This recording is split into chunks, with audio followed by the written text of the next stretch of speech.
Hi, Kevin. Okay, so I'm going to talk about inclusive content strategy. First, I'm going to tell you who I am. I know a couple of you, but I don't know all of you.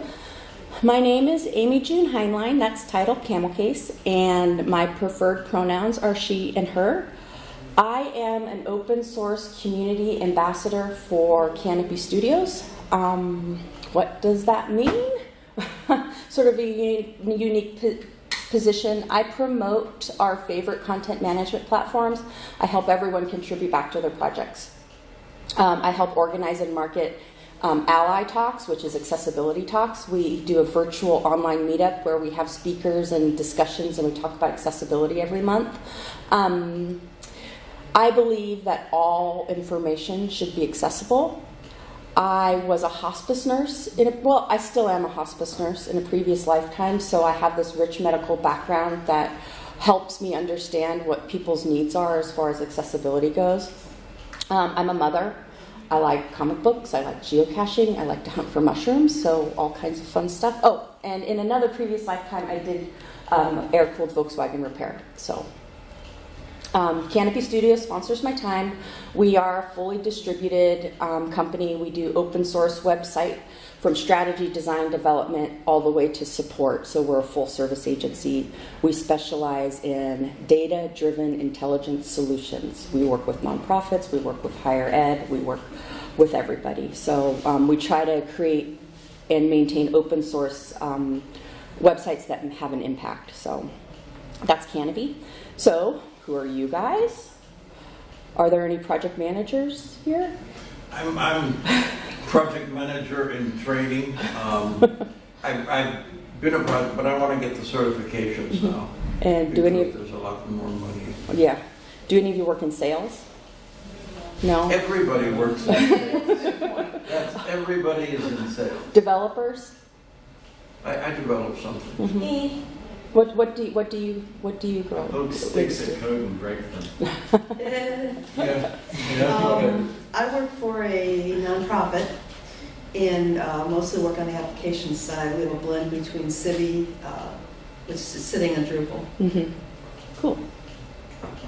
Are you a developer? In a way. Contract to help people with their websites, okay. And especially word choice. Oh, good. Okay, so like a copy creation. Copy editor. Oh, good. Okay. And flow. Okay, cool. Okay, so we're everybody, right? You know, this is a good talk. It's for everybody. And, you know, we could come from every platform. We're a little Drupal-y right here, but, you know, this is a talk for everybody. So, you never know. So what is inclusion? Let's think about it for a minute. What does it mean for us? What is inclusion on a personal level? And what do you think inclusion is on a community level? And what do we think inclusion is on a global level? I believe that inclusion can mean different things to different people, so that makes the word even have more of an impact, right? Because it means so much more to everybody. And then what does it mean to have inclusive content strategy? So, diversity versus inclusion. I think sometimes that diversity and inclusion are lumped together and they're assumed to be the same thing, but I don't think that's the case. I think that in the workplace, diversity might equals representation, if that makes sense. But I think that without inclusion, the connections that attract those different types of people, they aren't there. If we don't have inclusion, we're not encouraging participation, we're not fostering creativity, and our business won't grow in the same way if we don't include everybody. And I think diversity is focused on the tracking the characteristics and the identities. It seeks to invite people who might be marginalized. You know, we think about gender, we think about sexual orientation, abilities, age, and any other thing that people can be labeled with. I have some words up here. It says diversity refers to the vast array of human differences, where inclusion refers to the intent of individuals or systems that actively include and support the vast array of differences. Inclusion is welcoming and embracing diversity because of the benefits it brings, right? It amplifies the marginalized voices. Inclusion is something that exercises diversity, I suppose. It's a conversation that's deepened by diversity. And I have a photo up here of a quote by Temple Grandin, who's autistic, and she says, "I'm different, not less." In project management, this is very, very clear.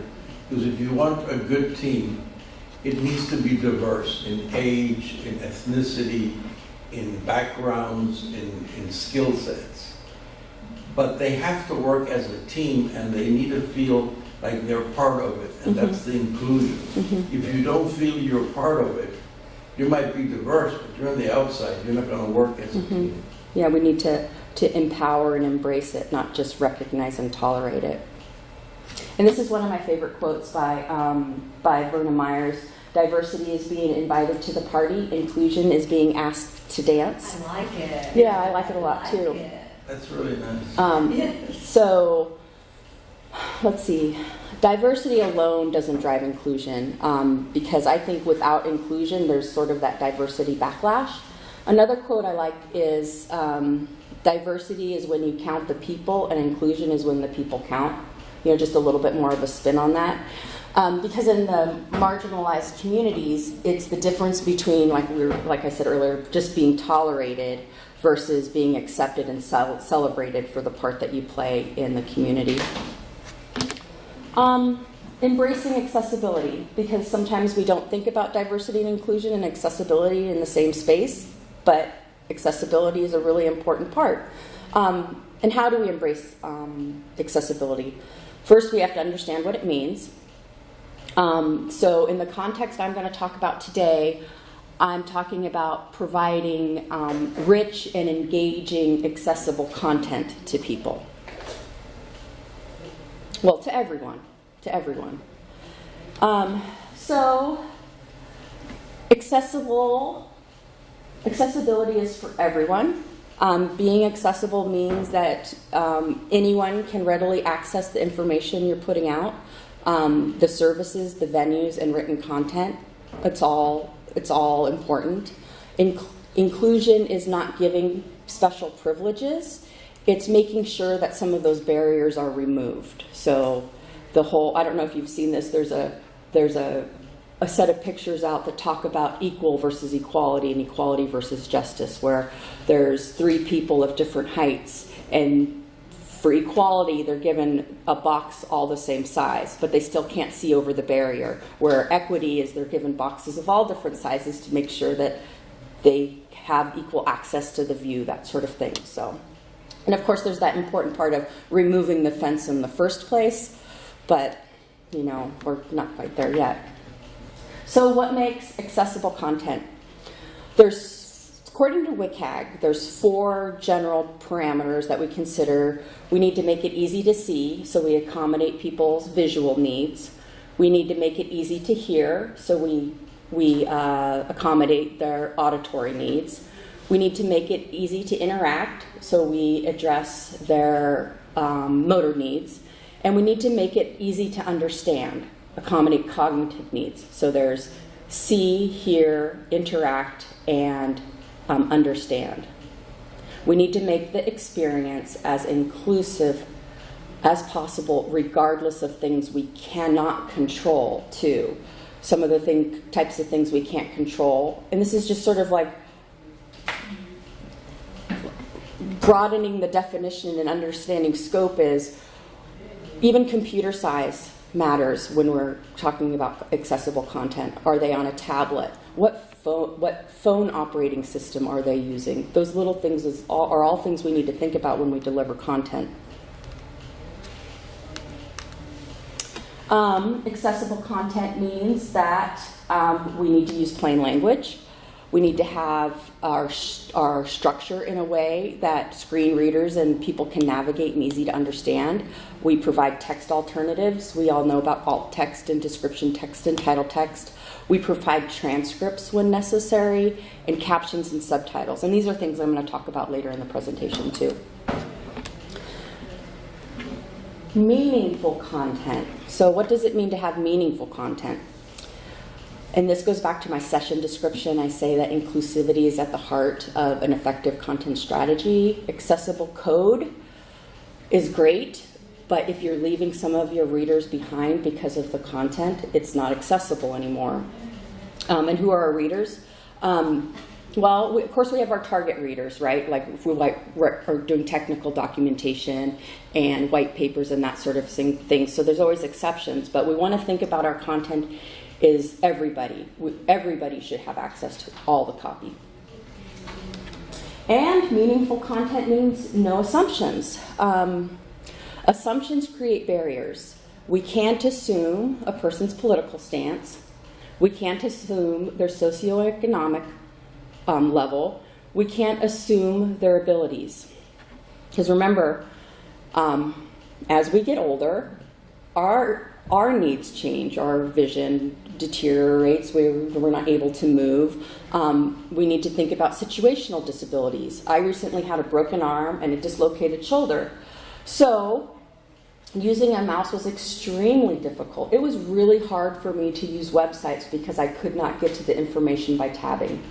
We need to think of people on the BART, well, like the train, and they forgot their headphones and they want to watch a video. They need those transcripts. They don't want to interrupt everyone else with the content of their video. They can be recovering from LASIK surgery. They're using a smartphone on the beach or out in the backyard. You know, we can't see, so we need to make sure our contrast is right. And not every disability can be seen. We've got fatigue, dizziness, cognitive dysfunctions, we have brain injuries, we have learning differences, we have mental health disorders, and of course we've got the hearing and vision impairments as well. So we have to remember, you know, we can't assume people's abilities. It also goes along the lines of you can't make assumptions on people's gender identity or sexuality or their preferred pronouns. And that's important because you can leave some of your readers behind if we're not addressing those sort of things as well. When you try to be all things to all people, you really can't target anybody. Because sometimes you want to write something specific for a target audience. And when you're doing that, you're excluding everybody else. And that's okay in some circumstances. You know, some people are writing medical papers, some people are writing, you know, things, but this is more of the general idea of sharing content with everybody. So, yeah. To just give a quick example, like if I'm writing an ad that is specifically targeting men between the age of 25 and 35, I'm definitely going to not necessarily use all this stuff. But if I'm just creating a piece of general content that I want people to share, then I want everybody to share it. And some people won't, depending on how it's worded. And so now I'm going to talk about inclusive language. Increasing the inclusivity of our language means we're striving to understand the ways that language sort of makes unconscious assumptions about people. Our language can sometimes reinforce dominant norms about gender, ability, race, and any other life experience. So, something to think about. I found a good quote from an internal design intern, and it says, "It's important to note that even within the community, feelings and preferences around language can widely differ. As designers strive to think more about engaging communities, it's important to start with the simple question of language." And I like that because even within certain communities, certain language means different things. So, even the word disability is no longer universally accepted. We should use person-centric language, people with disabilities instead of the disabled. We can avoid negative language that demeans people who live with disabilities. Like instead of saying, we would say people living with AIDS or HIV versus AIDS victims, people who use wheelchairs versus wheelchair bound. or confined to a wheelchair. Just those simple switches in language makes it more inclusive. It's become common to use phrases like crazy, psychopath, insane, and those sort of make light of people with those challenges. And it's a thing that, as an ally, you just don't want to be dismissive about that sort of language. OCD is a good example of a term that is misused and can be harmful. It's obsessive compulsive disorder. It's a mental illness. It means so much more than just a knack for organization. It's an obstacle that some people face every day. So when we use words like that, it sort of tokenizes it. We want to use words like clean or organized instead. Use other words. I don't even like to say some of these words. I have a brother who's in a wheelchair, so lame is a word that I grew up, and that was a word that everyone used. But my brother, and I never knew it, he was always joking around about it, and it wasn't until one day he just snapped, and he's like, you can't use that word because I am disabled, and this is what this means, and whatever. You know what I mean? So it's like there's these little things that slip into our everyday language that we don't think about. And if there's other words available, it's just easier to use those. There's these unintentional slurs that kind of get slipped into our language. When describing people, let's use people of color versus colored, because it's a more umbrella term that includes people of all color that aren't white. Gypped is one I used a long time in my 20s. It comes from the word gypsy, which refers to Romanian people who are often characterized as swindlers. Have you ever been around gypsies in Spain and stuff like that? But using the word gypped, it's just not okay. And then ghetto is another one. It's suspected to come from the Italian word for waste, and they used it in the concentration camps in Germany. So when we use it to label we also use it to label communities that are marginalized for people who might not have the economic means to live somewhere else. So when we use that word, classism and racism kind of come into the picture. So derp, that's a word my kids use all the time, and I didn't know until I was looking at some of these words on the internet. It's used to devalue people based on their perceived intelligence. And intelligence is something no one can control. So it has nothing, but, because intelligence you have no control of, it shouldn't be what we value people on. So just one of those, like I said, one of those words that just sort of slips into our everyday language. Gender neutral terms. We should use words that encompass all genders versus just the two. For example, instead of using women and men, we can use everyone. Instead of boys and girls, we can use children. Instead of brothers and sisters, we can use kindred. Guys and dudes. I come from California, and this doesn't make it okay, but where I come from, they're considered gender neutral terms, and I don't think about it much until I say it in a place where someone doesn't like it. They don't identify as guys. So it might seem benign, but if there's someone that really is annoyed by that language, it's really easy just to use something else. Use folks instead of guys or dudes. And then to put things in perspective, mansplaining is not a gender neutral term, and it has no place in an inclusive environment, So that one really gets to me because, a lot of people will use that, and we can use words like gaslighting or condescending instead. Privilege. There's also the idea of privilege when it comes to language. We can't use language that assumes a person's education level. For example, we can't assume that all people graduated from high school or that they will graduate from high school. We need to not use language that assumes a certain level of financial means or a certain sort of vocation. We don't want to assume that everyone in the room is employed. We can't assume that they have a stable living environment, and we can't assume that they can make their basic needs. As the internet opens up to being more of a world stage, we also come into the realm of English as a second language. That can be a privilege or a situational privilege. So it's something to keep in mind when we talk about folks who consume or digest our content.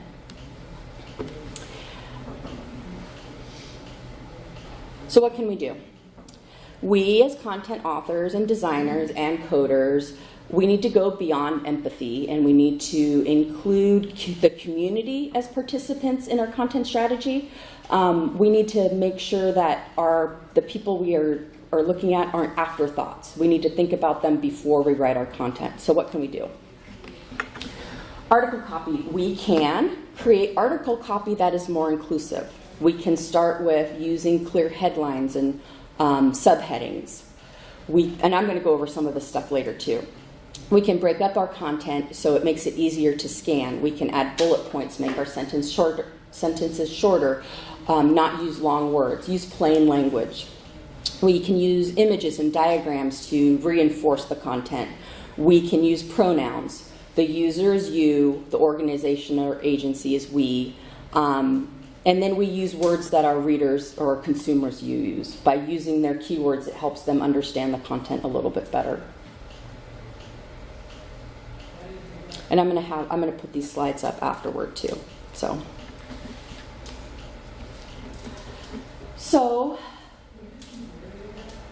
I did not change this slide. My last talk I gave, someone, and I can't remember the reason, told me that rule of thumb is not a phrase I should be using in an inclusive content talk. I can't remember why, so I eliminated it from my notes, but that's another one I didn't know, and there's this place where how much language do you want to get rid of, that sort of thing, but let's use the 9th grade as sort of a baseline for our grade level for our content. We want to make sure that we're using sentences that have no more than 20 words or 5 sentences per paragraph. And again, to iterate, we want to use plain language. There's all kinds of tools online that will help. There's readability.gov.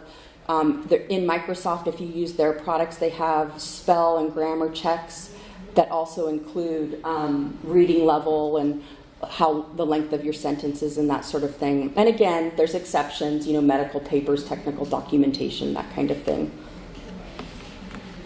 Talk a little bit about headings. This you can do in your semantic markup, of course, but you can also do this in your WYSIWYG. And just to reinforce that headings are never used for styling. Never. They might be different styles and you think one looks better than the other, but the headings go from H1 to H6 and they're nested, and it's for scanning content. H1 defines the most important heading, H6 defines the least important heading, and again, they're never for styling. Headings can help people who scan their copy too. Like, people don't read anymore, they scan. So when you have your headings nested, they can quickly scan the document to find the information they're looking for. Entering content. So I'm going to speak to 2 ideas of entering content. I'm not going to tell you which one I believe in. I'm just going to tell you that there's 2 schools of thought on content editors and WYSIWYGs, and WYSIWYGs are what you see is what you get. You have the idea that styling is only for the coders and designers and not for content authors. And then so bare minimum in the WYSIWYG. And then you have the school of thought where you let your content authors have all of the things in your WYSIWYG. And we'll go over both of these. So the first one, the bare minimum. The first school of thought is, styling is for coders and designers, not for content authors. The WYSIWYG should only be for entering content. My friend who's giving a talk next door, Mark, he told me, if you allow editors to change colors, how can you make sure it'll work for accessibility? Do you really want them to add divs and table? More to the point, do you really want them to come back and complain that it looks bad because of what they did?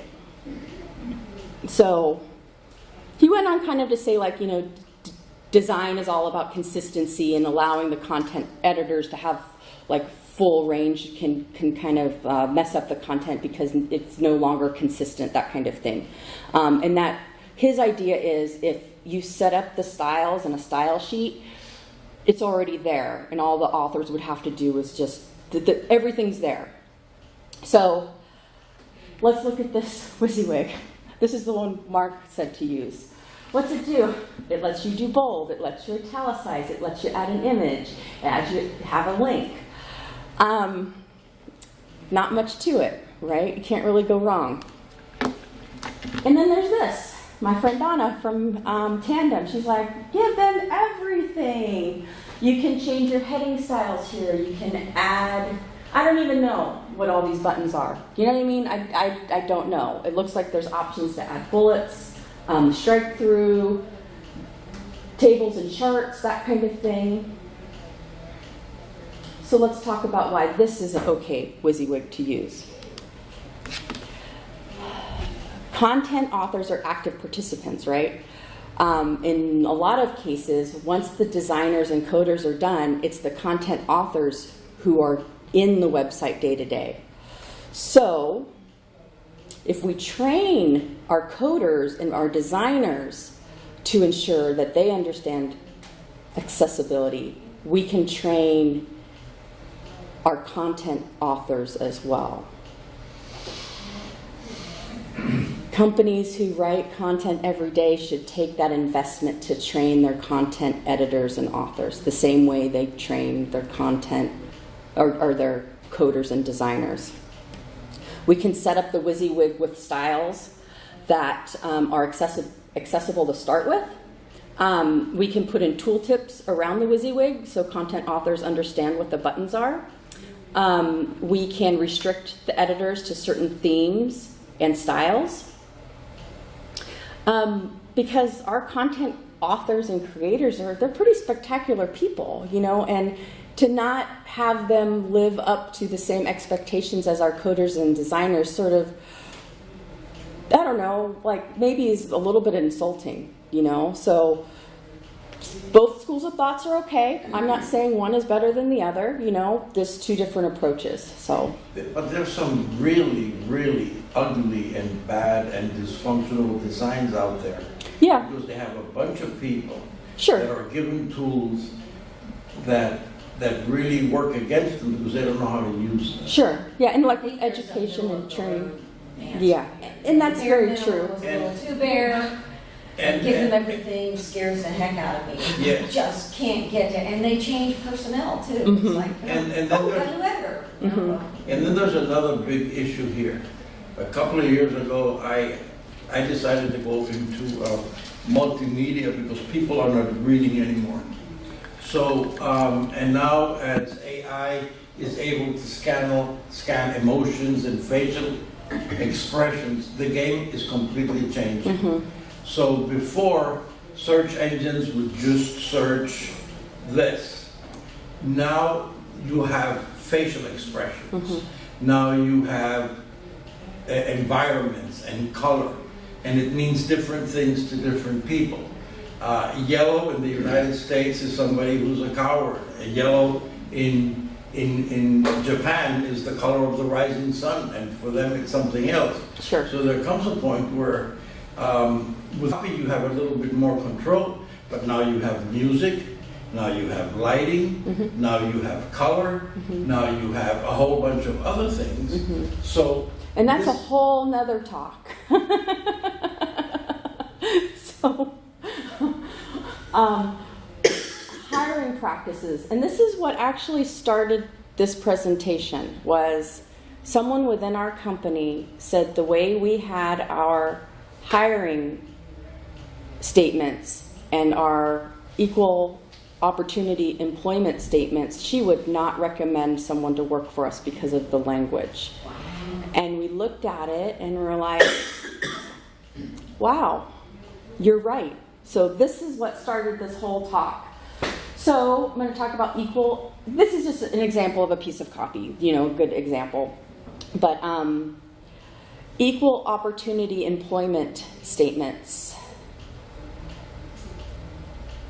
We should celebrate diversity in our committed to creating inclusive environment for all of our employees. If that's in your job description and in your equal opportunity employment statement, we want to make sure that those statements are meaningful and that they're the truth.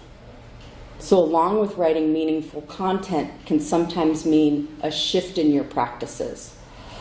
The language we use should be consistent with our equal opportunity or equal employment opportunity statements, which I'm going to shorten to EEO because I muddle up the language.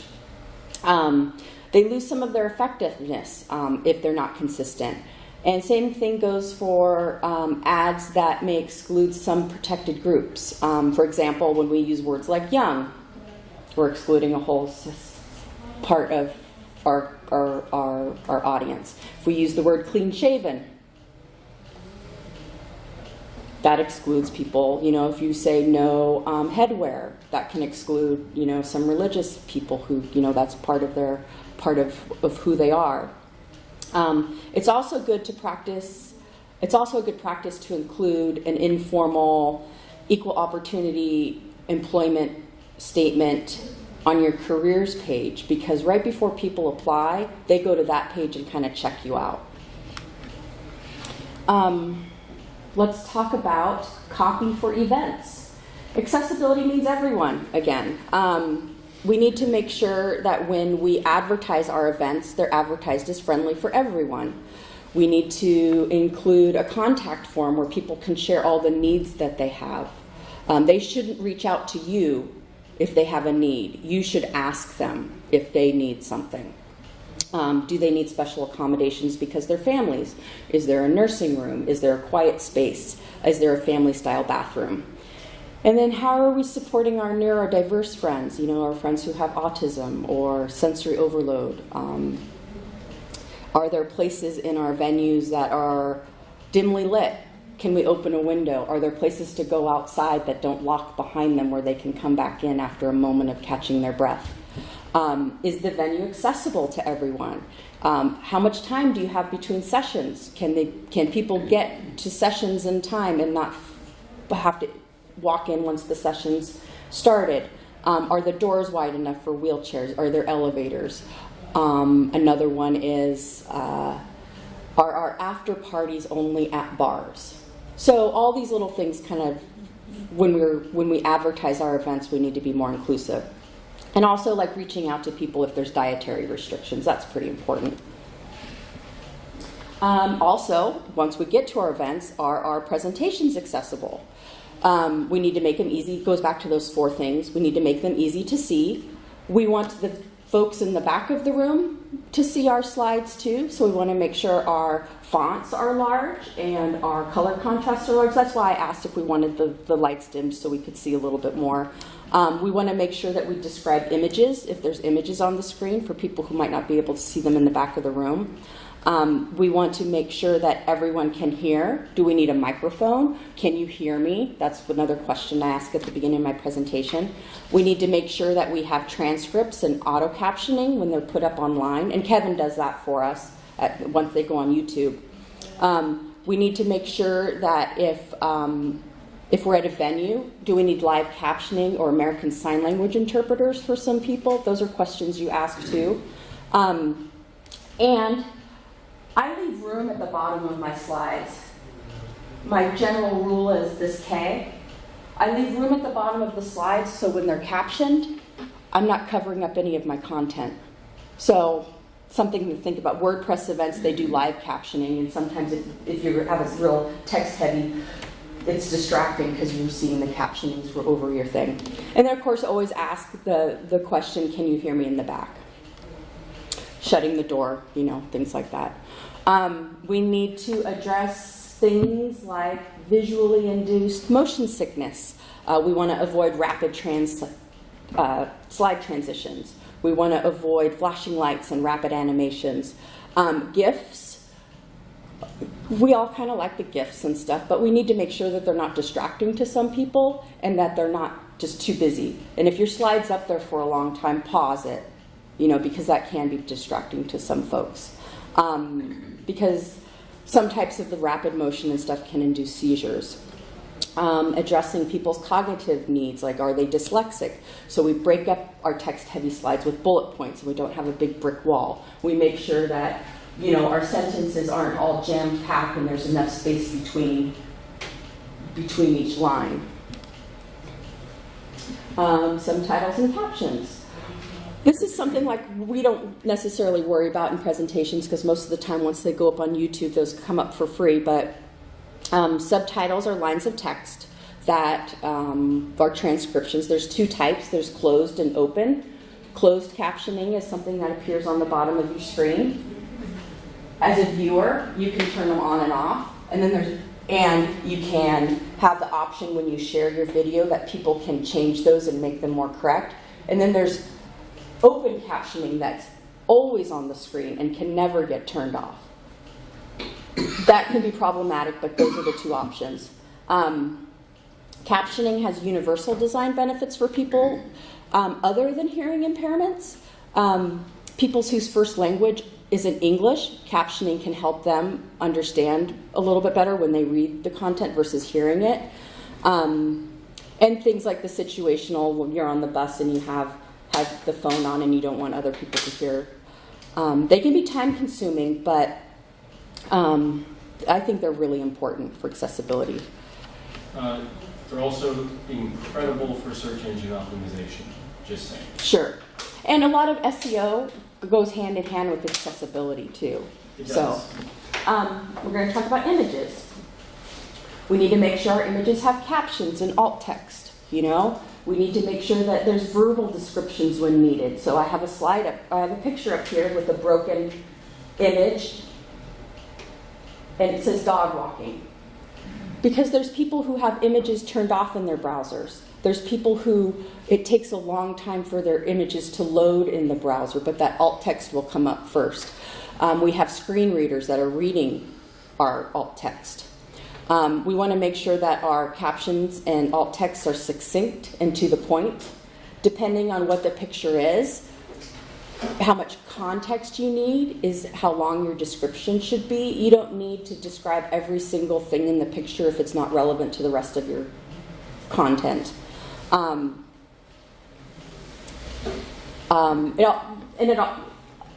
I think the number one thing that people don't think about is the browsers being turned off too, you know, because like my husband, he doesn't like to see a lot of pictures when it loads, and so, but he can tell if it's a picture he wants to click on. So, acronyms. These are extremely problematic. One, because not everyone understands every acronym. In general, they sort of muddle clarity. Screen readers don't read acronyms. They read it all one word. So, and they read them as typical English words. So sometimes we can use periods in between to help with the screen readers. We can use the abbreviation tag, which will add an alt text. We can, if it's an abbreviation or an acronym we're going to use throughout our copy, we define it in the first line where we use it, and that way people, when they're reading, already have that context from the top of the page. Because GTM, it can mean Guatemala, it can mean anything, green tech media, you know, we all know it means Google Tag Manager, but out of context or a context you're not used to, we don't know. So it's just really important to be able to supply a key with their meaning. And links, you know, you want to be able to give context for your links for screen readers. I don't know if you guys know. See, I just used the word guys. It's hard for me to change my language, but I correct myself. So, but if we all know what a screen reader does, you can pick different parts that you want read first. And one thing that a lot of people who use screen readers will do is they'll look at all the links first. Well, if there's no context when they're reading the links, they have no idea what that link goes to. So those links that we use that say here, read more, click here, they have no idea where that link is going to go to. And even just saying the URL isn't enough context for those links. They need to be displayed consistently. You need to make sure your links look the same from page to page and within the same copy. And it's a good idea to restrict the length of the link text, the description text, to under 100 characters because our screen readers do read that and we don't want a novel. And remember that links can be Pagination, they can be images, they can be anchors, they can be menu items. And in this picture, the way they have the copy is, I think that the rule is you need to identify a link in 2 different ways. So they identified the link with an underline, and they identified the link with a color background. And that way it's easily seen on the page. I don't quote me on that, but I'm pretty sure the new WCAG says two identifiers for links.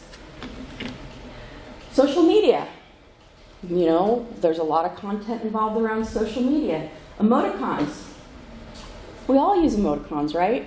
But when you're using a screen reader, the screen reader will read every single emoticon. So, we look at this picture. You've got Parliament, picture of Parliament House, adjourned till 9/2/15. Thanks at DFAT, thumbs up, and minimal sap, hands clapping for stellar, blue star, yellow star. They read all of that in line. So we have to remember that we are, I don't even know how, you know what I mean? It's just one of those things we don't think about when we use the emoticons on our handle names too. You know, we all have like the picture of the sun, or we're out on a phone call, you know, and some people use more. So, and they're problematic without context too, because some of the emoticons don't say what they are or don't describe them enough. And depending on who our consumers are, some emoticons can be offensive. Just remember that, especially when there's no context around them. Hashtags. So,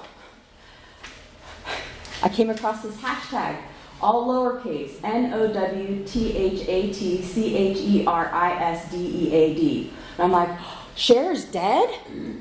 So I'm Googling for 15 minutes, like, oh my gosh, I didn't hear. And I'm like, Cher is dead? No, not even what it meant. It says now Thatcher is dead. But I didn't know that because it's all in lowercase. I read it as now that Cher is dead. Because also, as a screen reader, the screen reader reads it as all one word lowercase. So we use capital letters to break up our words and our hashtags. And having said that, if your hashtag is one word and succinct, of course, by all means, use all lowercase. It comes down to readability. We have to remember that Twitter doesn't distinguish between capital letters with the search, so you can enter it both ways and it will come up as the search. I love Twitter, capital I, capital L, capital T, comes up with the same results as all lowercase. So if it makes it easier for some people, just, you know, make it easier for some people. And the images we use in social media should have captions. Each of our social media platforms now have accessibility settings that we can go into, and we can add a default to ask for captions on our images and our links, and that's pretty handy. And again, the link should be described and given some context. And then another important thing about retweeting in social media is make sure that what you're sharing is accessible as well. You might have a lot of good copy, but if you share something and it's not accessible, that's the same as your copy not being accessible. So what now? Begin, the rest is easy. This I got in a fortune cookie like in 2008. Best fortune cookie ever. I have it taped underneath my monitor, and I tell people that all the time. That's like one of my favorite things to tell people, because like, how am I going to do this? What am I going to do?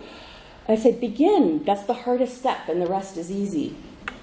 We start with being a good example, and we start with being a good ally. There are so many tools available that will help us with our content.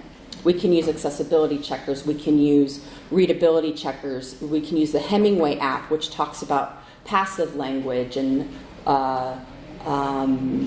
like the readability levels. And I don't know the app, but there's also an app that can test your copy for gendered terms too, that we might not think about sometimes. So be thoughtful, I guess.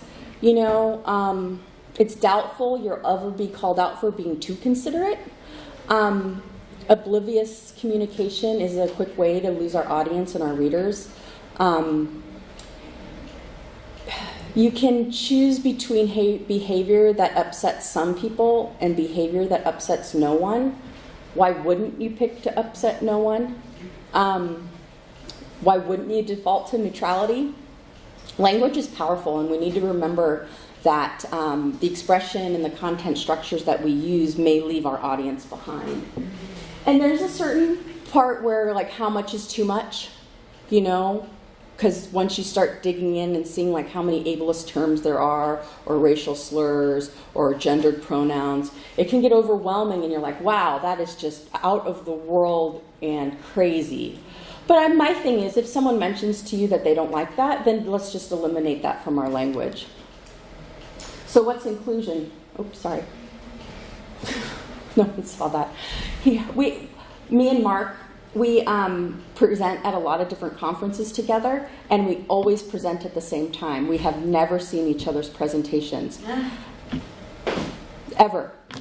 But anyway, let's go back to that first slide where we talked about inclusion. You know, let's think about it again.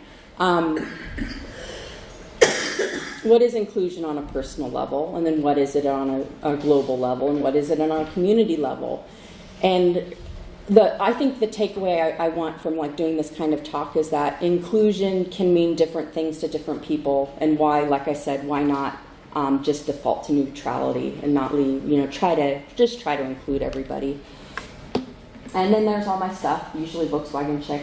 And then I don't have the resources at the back of the slide. Oh, I do have some resources on the back of the slide, but I gave this at an event, a WordCampus event, where someone gave me some more links for readability checkers and how to set up WYSIWYGs and that sort of thing. So I'll update these slides and then I'll put them on the Florida Camp website. So, are there any questions? Oh, good, thank you. Oh, okay.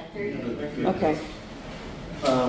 For the rule of thumb, Did you look it up? I did look Okay. it up.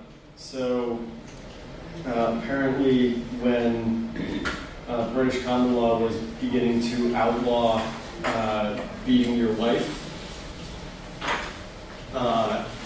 it was assumed that instead of don't beat your wife, they passed a law that said don't beat your wife unless the switch is the size of your thumb or smaller. Oh, okay. That's right. Rule of thumb. And then you have a litany of basically judges going, that is not the law. And those are most of the quotes that I could find is just like judges from like the 1800s going, that is not what that law means.